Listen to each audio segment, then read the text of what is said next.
আসসালামু আলাইকুম রহমতুল্লাহ। বিদেশের মাটিতে অসুস্থ হওয়াটা যে কি কষ্টের, একমাত্র যারা অসুস্থ হয় শুধু তারাই জানে। অসুস্থ আসলে কি বলবো, অসুস্থ যারা হয় তাদেরকে দেখেন না পরিবার সাথে থাকে, না কেউ সাথে থাকে। একমাত্র রুমমেট যারা তারাই আপনার সাথে থাকে।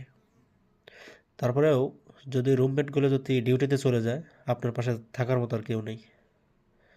একটা প্রবাসী বলতে পারবে না যে তার নিজ দায়িত্বে সব কিছু করতে হয় অথবা তার পাশে কেউ এসে দাঁড়ায়।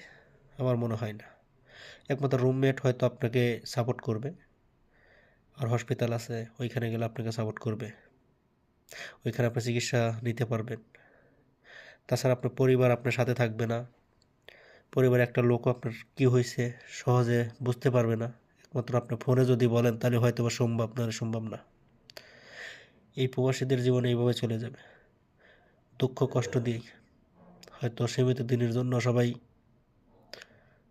মানুষের কষ্ট দেয়, ভালোবাসা দেয়, আর পরিবারও তো শুধু টাকার দিকে চায়া থাকে।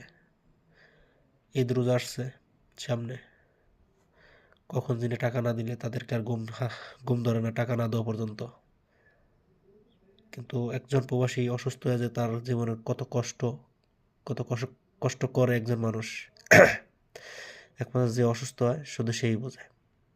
যাই হোক, সব প্রবাসীদের জন্য সবসময় দোয়া করি, আল্লাহ যেন সব প্রবাসীদের সবসময় সুস্থ রাখে, সবাই যেন সুস্থ থাকে, সবাইকে সবসময় দোয়া আর ভালোবাসা থাকবে।